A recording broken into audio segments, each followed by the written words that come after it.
Hello, class, and welcome to week 2, chapter 2 of your Intro to Psychology. This week, we're going to be studying research, and I like to think of it as the creation of knowledge. Honestly, this is what got me into psychology because I was curious about everything.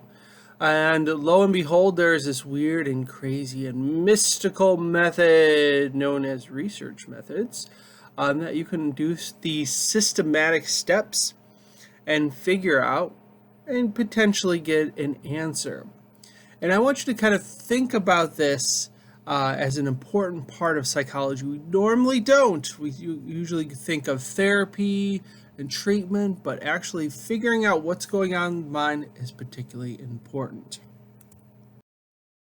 Now, research methods. Science is a method, right? It's not about what we study. It's about how we study it.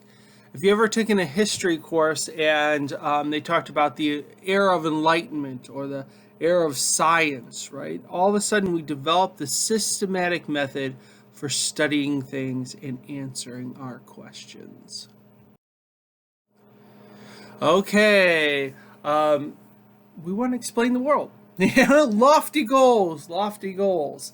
And we're trying to develop out a theory, right? An idea that explains what's going on, but also we can use to make predictions of what's going to happen in the future, right? And no scientific theory is perfect. They're always in development. They're always being created and changed. To give you an example, if you think of Einstein's relativity, that's a scientific theory. If you think about evolution, scientific theory. If you go, psychology route, psychodynamics with Freud, right? Everybody's kind of familiar with that guy. Not so scientific, but still, at its time, even though mostly disproven, a scientific theory. I'm going to blow your mind.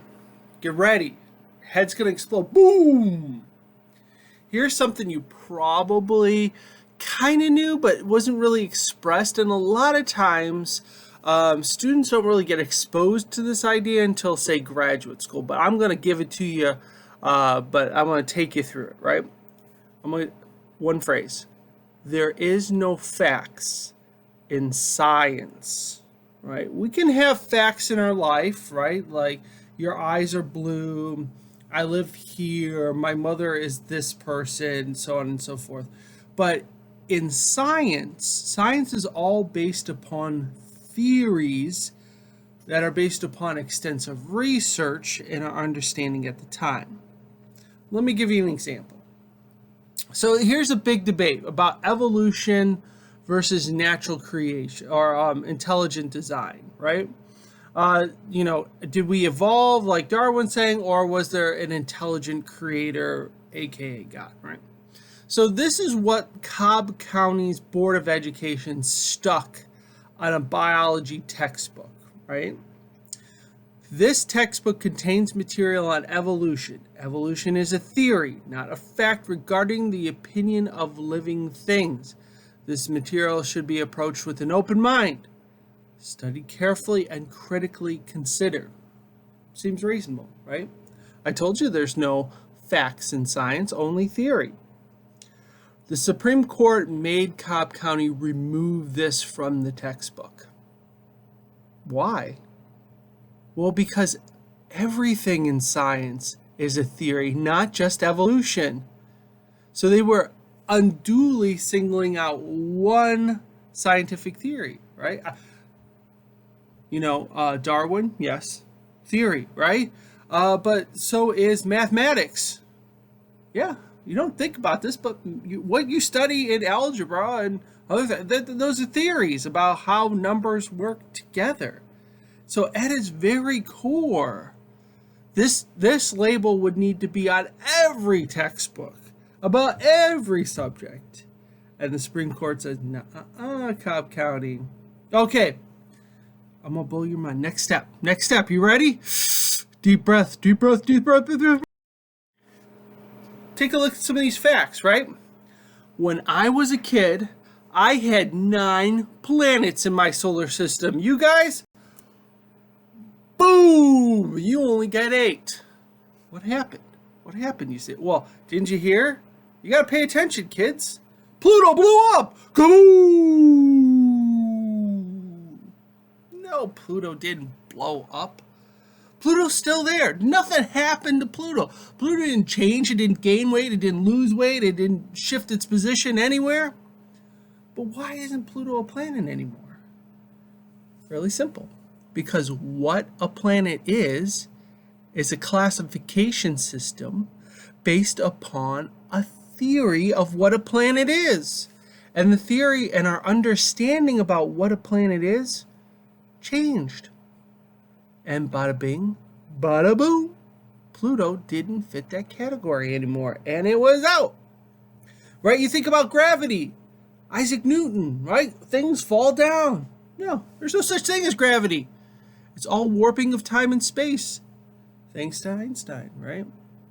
Let me give you kind of a weird one, because some of you might be taking anatomy and physiology soon, and you're going to have to memorize 206 bones in our body. Right? You see, my bones are there. I got 206 of them. I know their names. Nuh-uh. How many bones in the human body? It's not what you think. There's actually some current research suggesting that there may in fact be another bone in the body.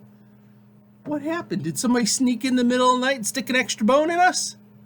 No. Our understanding of exactly what a bone is changing. So what an object might be, it might be a bone one year. It might not be a bone the next. Right? So kind of hopefully you're getting to know and understand what I'm talking about here. It's basically when you're reading through that Intro to Psych textbook, most of it will probably stay the same. But some of it may change as our understanding of the mind and behavior changes. Because our understanding of mind and behavior is based upon scientific theory. And as we do more research, better research, different research, we start to, well, maybe change a little bit. Just like our understanding of planets might change. Just like our understanding of what a bone might change. Just like our understanding of what holds us to this earth might change. Okay, I'm hopping off my high horse on this one, people. But I want you to just think critically about what's in your textbook. And not just what's in your textbook. I want you to think critically about the information you're getting from the outside world. Because if your textbook, well researched, developed by usually some really good scientists, researchers, teachers, edited, double-checked, triple-checked, can change. That post you saw on Facebook with a meme, yeah, that's probably not the most reliable thing in the world. Okay, how do we do this phenomenal, fantastic, mind-warping thing? We got steps. Observation, hypothesis, test it, draw some conclusions, and evaluate what happened. Step number 1. Okay, observation. We start to think and be curious. One of the most important things that kind of led me to being a researcher in psychology was just plain curiosity. I wanted to figure things out. And that's critical thinking, right? Because I could just take what somebody says. Oh, you get cramps in the pool after you eat because the food floats in your stomach, causing muscle contractions. That's not true, by the way, right? So if you start to say, is that true? Does the food, what if I eat something heavy? Would that float in there? That doesn't seem right, right? So you start to formulate some theories about how things happen. And maybe you challenge a current existing theory, right? So, for instance, maybe you don't think evolution is true. Well, can you develop out a theory that's kind of counter to that? Sure, maybe God did it. But here's the next key step that we need. We need to develop out a hypothesis, right? to predict out what's going to happen. And really the key things, it needs to be predictable. It needs to be testable, sorry. A hypothesis needs to be testable. What do I mean by this? The biggest problem when you look at intelligent design, God did it, it is basically you can't test that. Right? You can't know God. It'd be weird if you did. You can't say, well, anything that you see that happen, God did it. Well, how do you test that, right? Evolution you can test, right? We can observe changes. We can look through the DNA of a species. Some fast developing species that live and die in a few weeks, we can manipulate their environments and look how they change and adapt to those environments. Heck, human beings are taller than they used to be. If you ever go into an old house built in the 1900s, right? You're smacking your head on stuff. I'm 6'1" and I have to duck. I'm like, how tiny were these people? They were tiny, right? We've changed and evolved over time. And they should be derived by a theory, right? So your ideas on evolution should predict out what you do. In my research, I do a lot of timing research. And I use timing theories to say, I wonder what would happen if this occurred while you're trying to time an event. Now, before we move forward, I kind of want to get you to understand the difference between a theory and a hypothesis. Right. One of the key things about a theory is it's made up of a lot of research, and it's meant to explain what's going on from about a phenomenon, right? So, for instance, if you have a kid with ADHD, the reason why we think that occurs, right, is that the brain is understimulated. And that this understimulation causes the child to consistently act out because they have a lower level of operating, right? And just to get up to the normal level of stimulation, they have to go and do things and be active, right? So that's why a lot of treatment methods involving medication are stimulants. You're like, whoa, this kid is bouncing off the walls. And you're going to give them a bunch of caffeine? Are you nuts? No, because of the theory of what's going on with ADHD, it says it's understimulation. So instead of having to use physical activity all the time to get up to that level, being destructive, breaking things, running around, doing stuff constantly, we'll just stimulate them with chemicals, right? That's what caffeine is. So you could test that, right?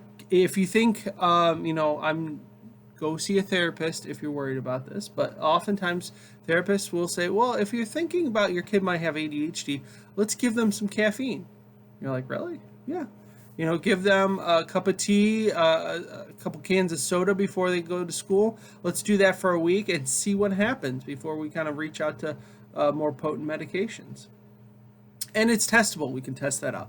A hypothesis, usually you take that theory and say, if it's under stimulation, I think if we give these kids chemical stimulation, they should actually get, right? They should get more relaxed. Their level of activity should go down. So a hypothesis is kind of the testable arm, right? The testable question of a theory. So those are two different. Kind of give you some idea of what's kind of going on. Okay, so a hypothesis versus a theory, then we go test it. We have to have variables. We have to define what those variables are, right? We can't just say, well, I'm going to look at how much someone loves somebody and whether or not they would let them cheat on a test. That's an interesting question, but what do you mean by love? How are we going to measure love, right? So that's the next question here, right? I normally have students get together, pair up, and think about what is love, right? This makes me want to say, what is love got to do with it? Sorry, I won't go any further with this, but But, some students say, well, we can't measure love. Can't truly know what love is. Bubkiss. We know certain things happen when you're in love. Heart rate increases. Eyes dilate. You spend more time with the person. You physically touch the person more, right? Your head turns to them and fixates on them longer. So these are all markers of love, right? It's not the true essence and beauty of love, right, that we're measuring. We're measuring indicators of love, right? Just to give you another example, say you have a cold. A lot of what we measure, whether or not you're sick, isn't the disease itself. We didn't draw your blood and said, oh, looks like there's flu virus floating around in here, or shove that swab, COVID-19, right? Shove that swab up there. They're actually measuring the virus that exists in your nose, right? But when we're sick, we have a fever, we got a cough, maybe we got a stomach ache. That's not the virus. Those are symptoms of the virus. And so what we're doing in the case of love is not necessarily measuring love. We're measuring indicators that can give us some insight about what love is. So you need to define what you mean in a research study by these variables, and they need to be really specific. Like what is intelligence? I'm going to measure intelligence. Well, how do you measure that? Well, there's tests for it. Well, yeah, be specific. Tell me the test you're going to use. There's a lot of different kinds, right? Okay, so we tested it. We got some data, and we got to draw conclusions. We got to ask ourselves, can we replicate? This is a big problem that we've had in psychology recently, is replication being a problem, where in fact we try to replicate the results and they don't work out. There's kind of this famous study a few years ago, and they replicated 100 classic psychological experiments that would show up and say an intro to psychology textbook. And in fact, I've taught some of these theories to students that they were true. And they try to replicate them, and bada bing, bada boom, it didn't work out. So how reliable are our findings? And you got to evaluate it, right? You got to take a look at that theory. Did what you find support the theory, or did it not, right? Do we have to go back to the drawing board? Your book also talks about peer review and publishing. You got to let people know what happened. And meta-analyses are really powerful studies. You probably will not get into these, not even in graduate school. In some cases you might, but they take a lot of different studies and a lot of different research, and they put it all together from multiple studies, multiple laboratories, to see what's going on. Kind of a look. I want to give you guys a look at what's happening. So you start with a theory, you develop out a testable question or the hypothesis, do some research. If it supports the theory, well, that theory's pretty darn good, right? That's where you get evolution. There's been research on evolution going on for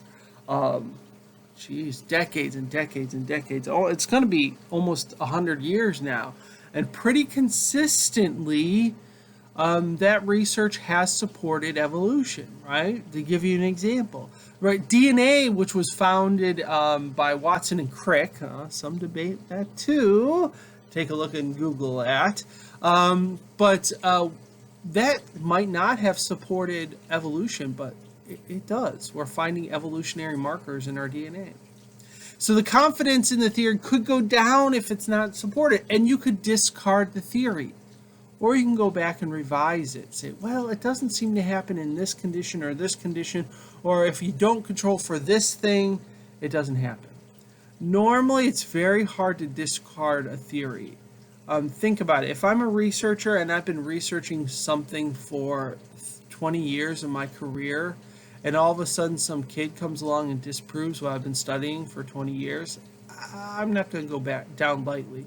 And actually, you see that in a lot of the literature, is these back and forths between laboratories trying to dispute one another. It's kind of amusing.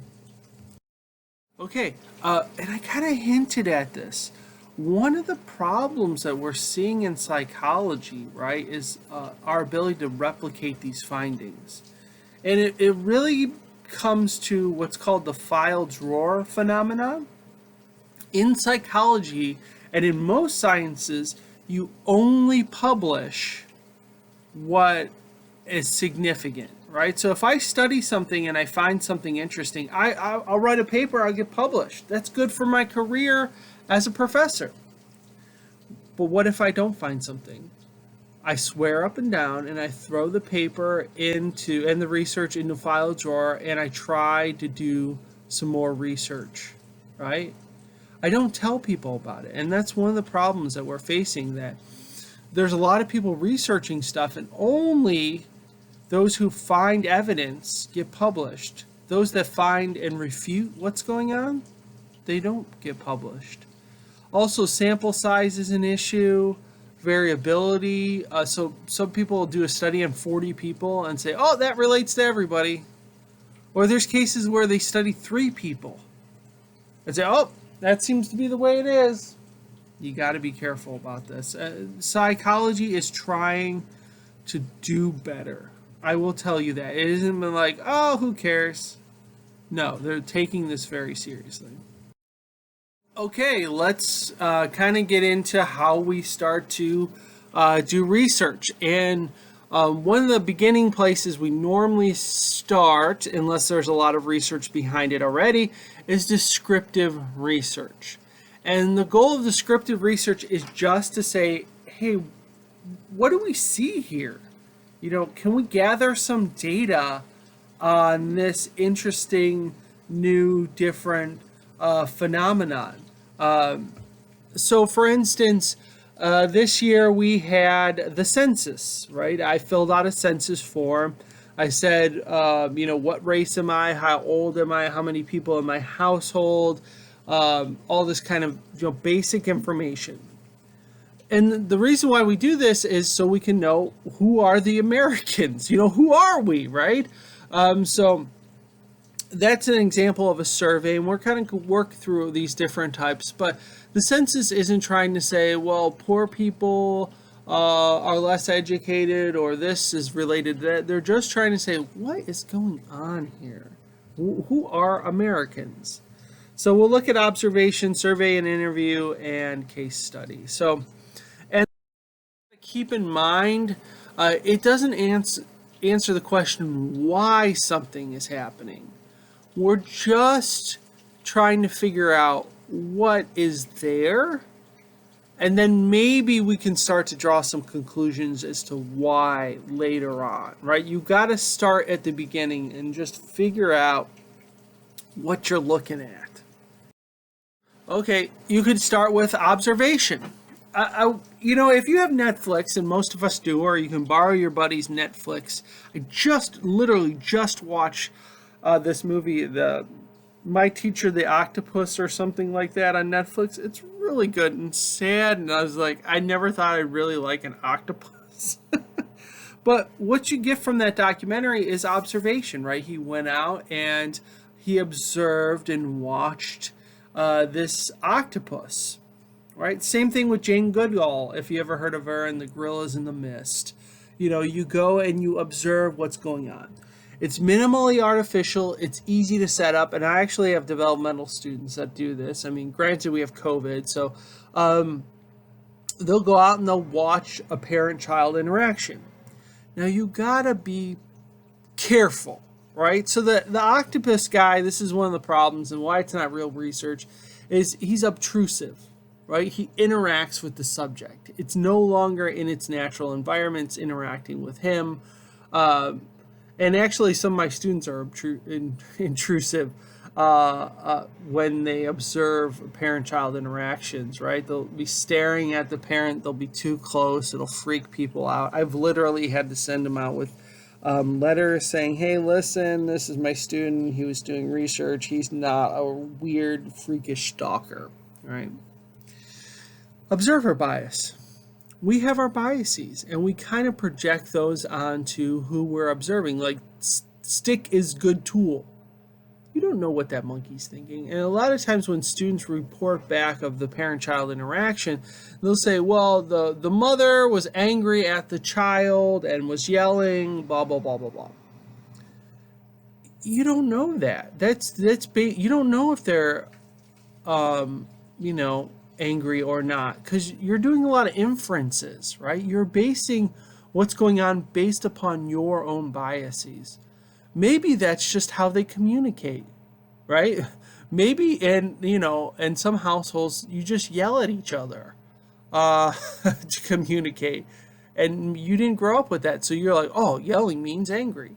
It might not. You could do surveys. This is hugely popular. You're trying to figure out what's going on in the wider population, right? So if you think about, we just went through a presidential election, and there'll be another one, of course, in 4 years. Who doesn't love this system? It's the best one we got, right? You go out and you say, okay, here are the American voters. I want to know how they're going to vote.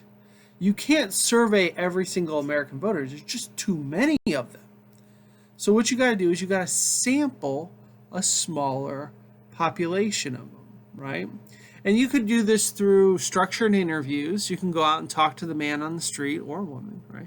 You could send out questionnaires. You've probably all heard these. When you check out a Lowe's, Home Depot, Walmart, you name it, and they're like, okay, at the bottom of your receipt, there's a survey. We're looking for all 10s if you can help us out there. And you got a chance to win a $500 gift card, right? They always say this. It's everywhere. And they're trying to figure out what's their customers want, right? How is the customer experience and how can we make it better? So, but they can't ask everybody that goes into their store. So they're trying to get a sample. And you're trying to say, this sample looks like my population. That's probably one of the biggest issues, right? And I'll get to that, is the sampling problem with polling data for the presidential election. So advantages, you can figure out difficult behaviors that it's hard to observe, right? You can't go in and stare at people while they're trying to shop, but you can ask them about their experiences. You can get a lot of data really easily and for cheap. And a lot of times when we do research in psychology, we use surveys. And actually, a lot of my undergrad students who do research do surveys. We can set them up quickly. They're usually free on Google Forms. We can send them out, gather a lot of data, and get a project done. Problems: social desirability bias. People will tell you what you think or what they think you want to know. And also, they don't want to tell you about the bad stuff they did. So if you ask about things like drugs or sex or cheating, you're not going to get an honest answer probably, right? They may intentionally try to deceive you. This is where, they kind of, want to mess with you. There's some of this that goes on in the presidential elections, right? You get all these people from 4chan or Reddit, and they all like, oh, let's see if we can go on this online poll and say, Mickey Mouse is going to win, right? Sampling is an issue. I kind of talked about this one a little bit. You got to make sure the sample looks like the population, because if it doesn't, your data isn't going to mean anything. And that's the big thing about presidential elections, is basically they can't get access to a lot of you younger people, so it's harder to predict. And also people that are less educated, they are less likely to take a survey. And that leads to volunteer bias, right? I usually try to do as much scientific research that is available to me, because I think science is super important, because I've been doing it for years, because I'm highly educated. But I don't represent the population. Most people aren't professors, right? So if you're trying to rely on what I say to predict out what everyone else is going to do, good luck with that. Case studies, these are kind of fascinating and interesting. And the thing about case studies is they're just usually studying one individual a lot over a long time. And they can really give us a deeper, richer understanding of what's going on. So in the case of My Teacher the Octopus on Netflix, if you're to do research like he did, where you go and you just study one octopus intensely and what they do and get to know them and get to the granular detail. And he's talking about these kind of things he noticed that he can't find in the scientific literature, right? Well, probably not, because we study, animals oftentimes in the lab or for short periods of time, and you might not get the full understanding of what's going on. So case studies aren't bad. They can support your theories. They're good for rare events, like Corona, for instance. Hopefully Corona is a rare event, right? Come on, I'm sitting and tired of wearing a mask. But you gotta wear them, right? Gotta protect other people. So they're useful. You gotta be careful about generalizability, right? You don't know if that one single person or few people represents the larger whole or not. Observer biased. The guy kind of fell in love with an octopus. It's really interesting. You gotta watch this thing. So you gotta watch your biases too. Okay. So you can use those descriptive methods along with some statistics, right? And you can so you can do a survey, right? And you can start to say, well, it looks like when people come in on Monday, they're happier in our store versus Friday. I wonder how that's correlated. So this is correlated with that. So correlational method is you're just measuring two things, right? And you're seeing if they're related. They're good when you can't manipulate something. So whenever possible, you want to do an experiment to get to the cause and effect. And you can use more variables than just two. You can use a whole bunch of them. But it allows us to kind of get to some understanding of what things might be related to one another, might be associated or linked together. Now, we're not going to delve into some hardcore statistics here, but it's important to understand that the correlational coefficient, right? What is this? It's basically just a number. So we do some not so complicated statistics, and we can see how related two variables are, right? So 0 would be a really weak correlation. Normally you don't get 0. You usually get like 0.0023, some very low, small number. And normally you don't get 100% correlated, right? They're not perfectly in line with one another. But the higher you go up, the closer you get to 1, the stronger the relationship. That's what that little thermometer is all about. But there's also a direction going on, right? What is this? It's directional. Oh man, now it's getting hard. So the closer you get to 1, the stronger the relationship. The direction, plus or minus, just tells you which way the variables are moving when they move together, right? So for instance, if you have a positive relationship, that means both variables are moving up together or down together. Let me give you an example. So we know, for instance, that your shoe size is related to your intelligence. Hey, ladies, I got a size 12 shoe. Super smart over here. Not like that, people. Come on, mind out of the gutter, right? No, the older you get, right? So my 4-year-old's got tiny feet compared to my 15-year-old who has monstrous shoes, right? So as you get older, your feet get bigger and, well, you learn more. You get smarter. So feet are getting bigger. Brain is also getting bigger. Feet bigger. Oh, brain smaller. Smaller head. Less intelligence. So they're going up together. They're going down together. Now, what's an example of a negative relationship? Well, negative relationships when one moves up, the other actually moves down.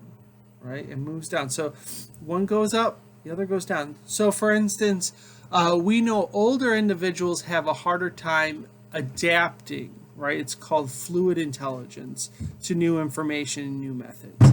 So as your age goes up, I'm getting older, I'm getting older, your ability to be flexible in your thinking goes down, right? Right? I'm getting older, but my one type of intelligence is going down.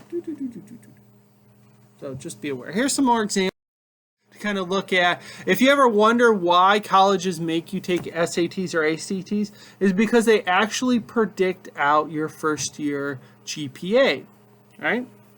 So as your SAT score gets higher, so too does your first year GPA. Now it's not perfect.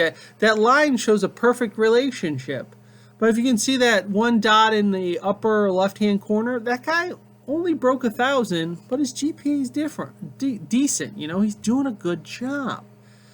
So this is your SAT goes up, GPA goes up, but not perfect. A negative correlation. Now, this is a closer relationship. There's less spread, but this is number of TV hours watched per week. As you watch more and more TV, what happens? Your grade point average goes down. You know, if you're spending 40 hours a week, full-time job, binging Netflix, right? Your grades might suffer. An example of no correlation, this is basically how many apples you eat per week in your GPA. Who cares, right? They're just spread out all over the place. They don't seem to have a relationship. So that's correlation. Now, why do we do a correlational study? Sometimes you can't do experiments. You know, that's kind of an issue. Some things you can't randomly assign, and we'll talk about that. Some things you can't take into the laboratory and study. Also, it helps to generalize laboratory results. So we might find something in the lab, and we got to go, well, is that really actually occurring in real life? Or are there other factors we haven't thought of, right? It also makes some predictions about other variables and what's going on. So, you know, a lot of elite colleges look for a high ACT, SAT score because they can predict out the success of their students, right? If you've ever been to a job interview, a lot of jobs now have testing, personality tests or intelligence tests. They're trying to predict out what type of worker you'll be and whether or not you'll be a good fit for the company and be successful. Because people that score low on those tests, well, they don't do so well in the company. It offers some clues to our understanding, getting these relationships. I mean, early on in the 80s, you had tobacco companies like Philip Morris and all that kind of thing saying, well, look, you know, nicotine is actually a stimulant. And if we give these rats nicotine, they actually do better on a maze. So, you know, you shouldn't ban smoking because it actually make people dumber. You're like, what? Really? Yeah. Well, because they were giving nicotine through patches and not having them smoke. But what was happening is all these doctors in the very early days when, you know, they even recommended pregnant women smoke and everybody was smoking, right? Doctors started noticing with all these people smoking that there was an increased level of lung cancer. And they saw this correlation. They didn't experiment on it, but they started to notice a correlation. It also lets us predict out maybe high-risk behaviors and develop out interventions to kind of get in there early and help people. So we know early child abuse, for instance, is related to later criminal behavior. So can we intervene to help these kids before they become criminals, right? The same thing is true with low-income families. We know low-income families are less likely to have their kids graduate from high school, and that's really important to make any kind of money in this world nowadays, right? So they've developed out strategies through Head Start to intervene earlier, right, to make these students successful. But you gotta be careful. If you remember one thing about correlation is correlation does not equal causation, right? Just because two things move up or down together, or one goes up and one goes down, mean that they're purely related to one another. It doesn't allow you to say that. Let me give you an instance. Murder rate and ice cream. You're like, What? Yes.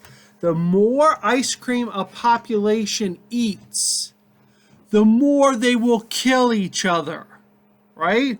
What would you do for a Klondike bar? I would stab somebody to death, right? Or is it the other way?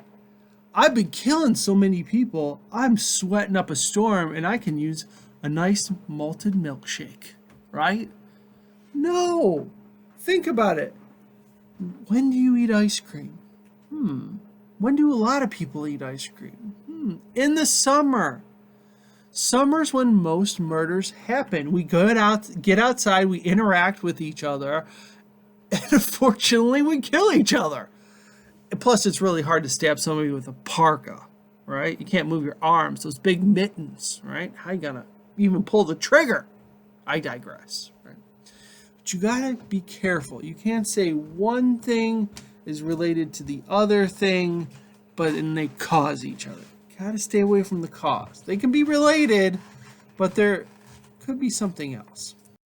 So here's kind of an example of biodirectional. You don't know what's causing what. So for instance, we know people who have better relationships are happier. Or is it happier people have better relationships, right? Well, maybe relationships are causing me to be happy, but maybe I'm a happy person, so other people want to be around me. You don't know that. Or there could be a third variable. This is kind of like ice cream and murder rate, right? So it's summertime. It has nothing to do with one another. And we know, for instance, that personality style, right? Open people who are more outgoing and curious, right? That's one of the big five.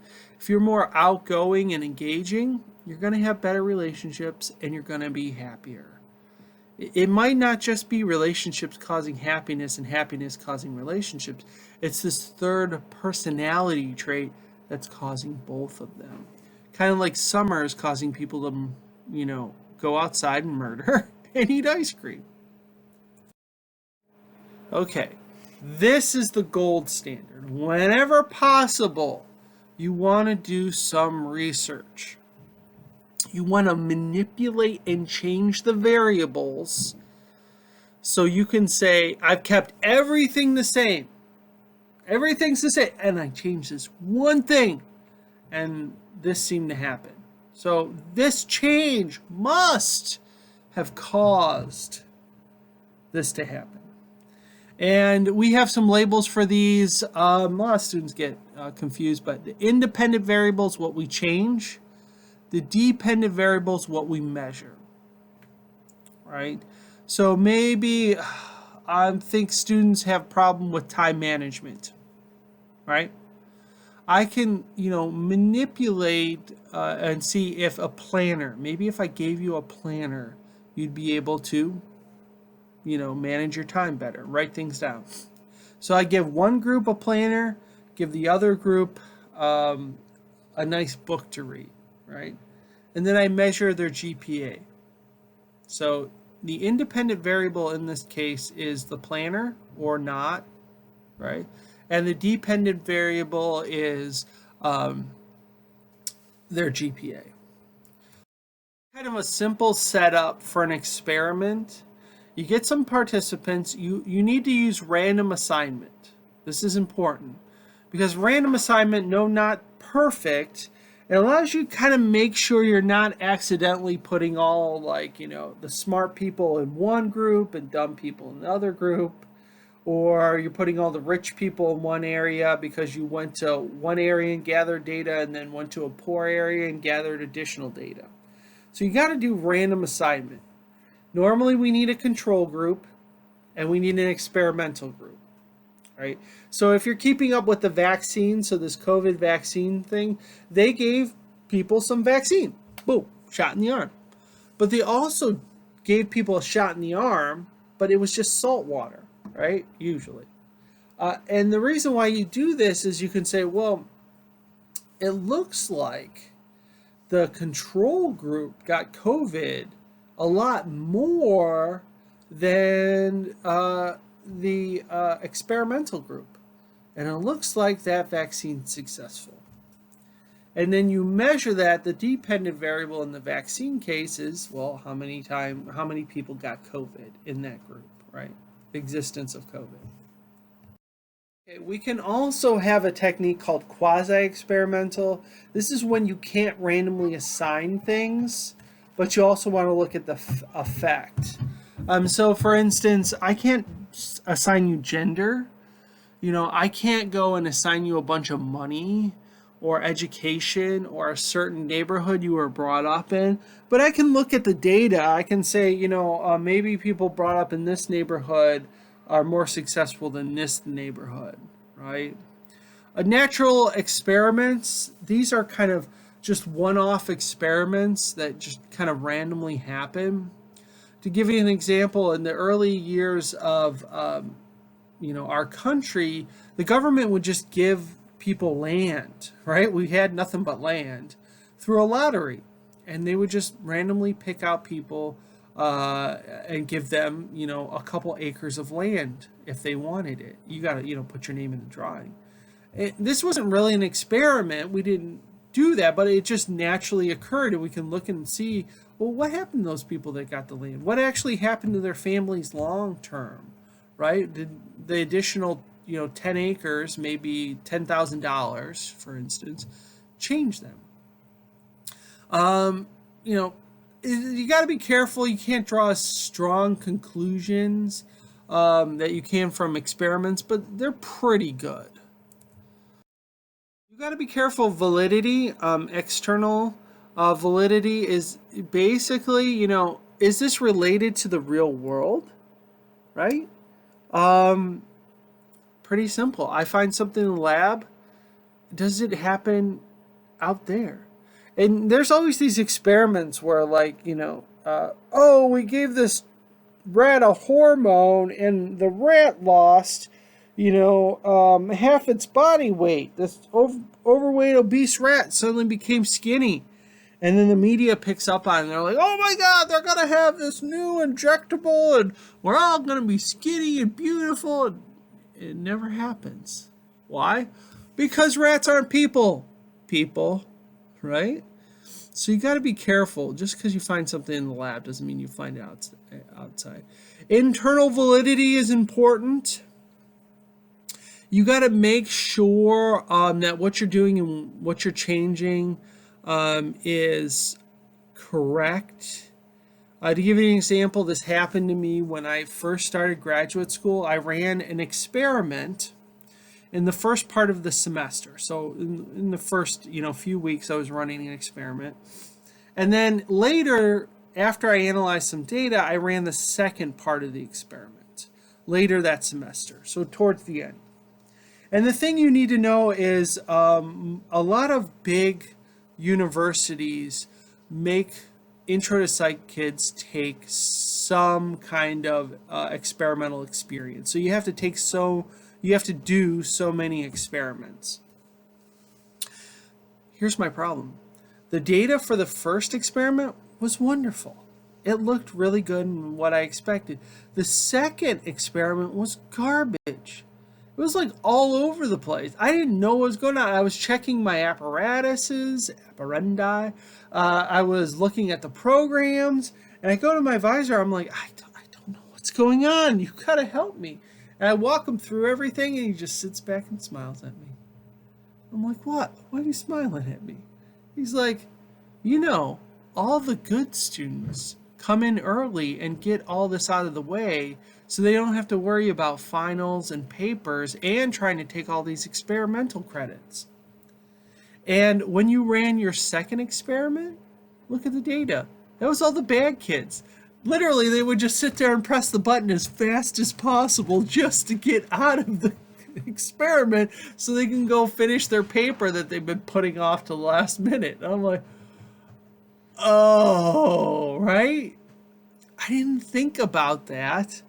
That was actually kind of random assignment, and that screwed up my internal validity. And this can happen all the time. You got to be careful of biases, right? I'm not going to throw somebody under the bus here, but just general thing of taking money from corporations to do research, right? Give you an example. Heaven forbid, textbook companies, right? Whoa, professor, don't you want to try our new a lab experience for intro to students? And we found a grade point increase if you use our new lab. Students will do better. Don't you want your students to be successful, Professor Borowski? Let me see that research. You know what it is? They funded another experimenter to set up a quick research experiment to see if this helps students. Now, am I saying that the researcher is unethical? Oh. Well, what happens if the researcher doesn't find what the company expects? And the company's like, oh, we just spent $5 million on this, and the researcher said it doesn't work. Okay, moving on, next project. No, I go ask somebody else to do it. Well, can't you change this, Professor? Oh, what about this? What are the... Okay, can you kind of look over your data again? Yeah, I see a lot of outliers. Because what's going to happen is if that researcher doesn't find what the company wants or what he thinks the company wants, right? They won't say that. We're like, we want you to find this. What? But you know what the tobacco company wants you to find, right? You know what the textbook company wants you to find. And maybe you set it up in just the right way, right? And find just what they wanted. And lo and behold, they give you another project worth even more money to help them find out how students are successful. Does this occur? I don't know. Who knows? If it does, wow, shame on them. Okay. So I talked about experimental bias. You got to be careful about that. Demand characteristics. You got to be kind of careful about participants will do what they think you want them to do to the best of their abilities, and sometimes this can negatively affect what's actually going on. Participant bias. I'll help on in research, but I'm not like everybody else. And most research is done with people like you, undergrad psychology majors, not in every psychology major, but in psychology. So what this means is that we know a lot about you guys, but what about the person that doesn't go to college? What about the older person? We have a harder time getting access to them. Placebo effect. This guy is basically, when you tell people something's going to help them, oh, this new exciting thing from Pearson, this new lab is going to totally increase your grades. We're going to try it out. It'll be awesome. I want you to work with it. Fantastic. Right?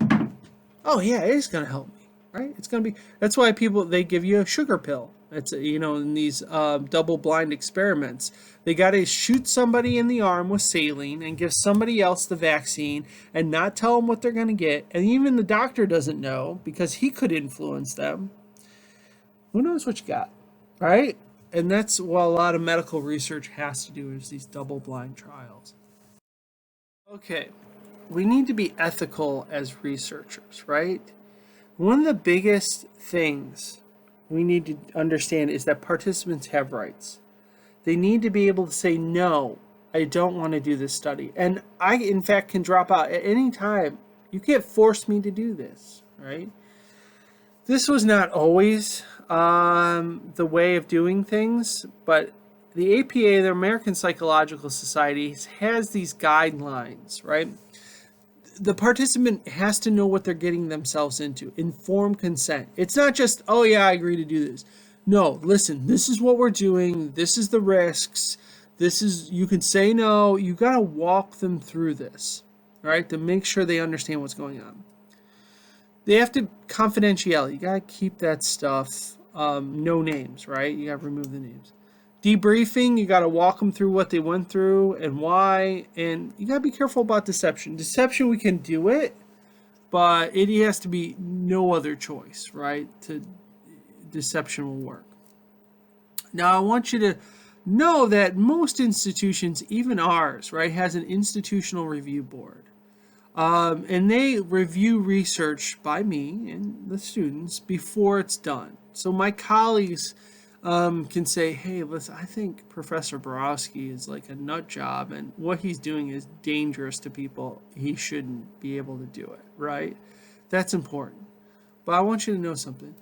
Companies don't have to follow these rules, right? You probably, if you use Facebook, Instagram, blah, blah, blah, blah, any social media, even if you buy stuff online, you've been a participant in research.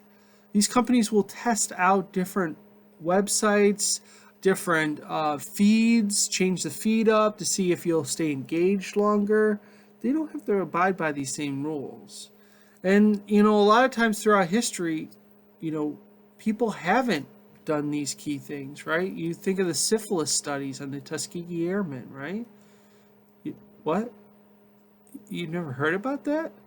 Oh, our government took a bunch of black men and gave them syphilis without their knowledge and wanted to see what would happen.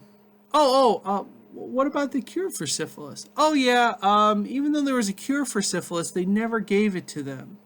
And they let them die. So, yeah, sometimes you got to be careful about ethics and racism. That's not fine. Don't believe me? Google it. Tuskegee Airmen syphilis. Animal research. It has a lot of benefits to humans. Most of the time, we don't use it. I mean, there's not a huge amount of animal research, and actually, there's becoming less and less of it as our models get better. We can use computers in place of animals. Most of it's rats and mice. There are, cats, dog, primate, even fish and octopus and other things, but they tend to be a little bit more rare. And we have to make sure that they're housed right, fed right, and their physical well-being is taken care of. So I used to do animal research. I do not anymore. And I had to go through additional extensive training to deal with animals, right? So this is important to make sure they're okay, because they can't consent in the same way humans do. Now, granted, when we would do experiments and, lesion their brains, yes, create a lesion in their brain, and then we would have them do something and then cut off their heads and examine their brain. So it's not like, oh, it's all rainbows and butterflies. But one of the biggest issues with animal research that I see is oftentimes it does not equate to humans. It may be a good indicator or start, but honestly, most of the animal research has a hard time finding a same exact outcome in humans. So just be aware of that. Probably one of the biggest things and one of the most important things that I learned in my intro to psychology class, right? My professor said this, is don't believe it, right? Be skeptical. Be open-minded. You can't just say, oh, that's not real. That's not real. That's BS. I don't believe nothing. Believe nothing at all. No, it's all a lie. Blah, blah, blah, blah, blah, blah. No. You gotta be open-minded, but you gotta ask questions. You gotta avoid overgeneralization. Just because you see it in one area doesn't mean it's everywhere, right? We oftentimes overemphasize our personal experience. And we're just one person. We haven't been everywhere. So you gotta be careful these group trends applying to one individual. Oftentimes, the media likes to have a causal explanation. Oh, does that glass of red wine you just had with dinner actually lower your rates of heart disease? News at 11, right? It's a little bit trickier than that, news people, right? There's other, issues. I was reading about how chocolate can make you lose weight. Yeah. So what you're actually got to question these causal relationships, and what you need to look for is what's called converging evidence. When there is a lot of research out there supporting this particular idea. Let's get controversial. Climate change. There is a lot of converging evidence from multiple laboratories through decades and decades. Laboratories not just in the United States, but out throughout Europe and Asia and South America, and all different kinds of researchers in a bunch of different areas. And they keep saying, "Oh, it looks like the climate's getting warmer. Yeah, it's getting hotter. Water's getting hotter. Air's getting hotter. Looks like more deserts." So that is a convergence of evidence, right? Could it possibly be untrue? Yeah, sure. But most of the arrows, right? You're going to find a few arrows pointing in the other direction, right? Most of the arrows point in one way. And consider the source, right? If you get your news from a meme on Facebook or Instagram, God help you, right? It was so funny. I kind of criticized my aunt. She posted up something on Facebook. I'm like, you realize that this article misspelled the name of what you were looking at. I would be careful of your source. She was not happy with me, but I'm a professor and I do that, right?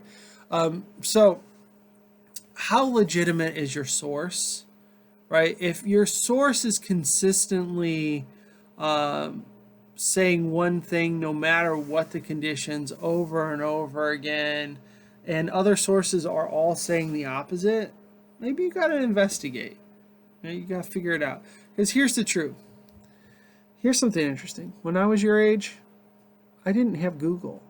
The internet was barely there, right? If I wanted to know something, I went to a library. And what this actually meant, for better or for worse, is information was really limited, right? There's only a few really high quality sources of information. Now, people, we're drinking from a fire hose, right? You want to know anything? Google it. You want to ask Siri, right? Hey, Alexa, what's the temperature outside? Who won World War II? You know, what's the ingredients for an apple pie? Boom, information on demand, instantly. Facebook gives you information. YouTube's giving you information. You name it, information. But you got to be careful. They're not all high quality. They're not all good sources. And you need to critically ask questions about what's going on, right? I think of my mother-in-law, God love her. She was all freaked out about the vaccine because she had read that, George Soros and Bill, so who was it? Guy from Microsoft was trying to, cause people to be sterile if they took it. I was like, well, which vaccine was that? Because there's multiple different vaccines. Why don't you just get the one Dolly Parton supported? Dolly Parton did support a vaccine. She looks at me and she's like, I don't know which one it is. I was like, well, then just get the Dolly Parton one. She's like, people, you gotta ask these questions. Okay, on that note, this is kind of wrapping up. I want you to be good skeptics, and think about your textbook, and always think about what you're getting on social media. And on that note, I'm Professor Borowski, and I'll talk to you later.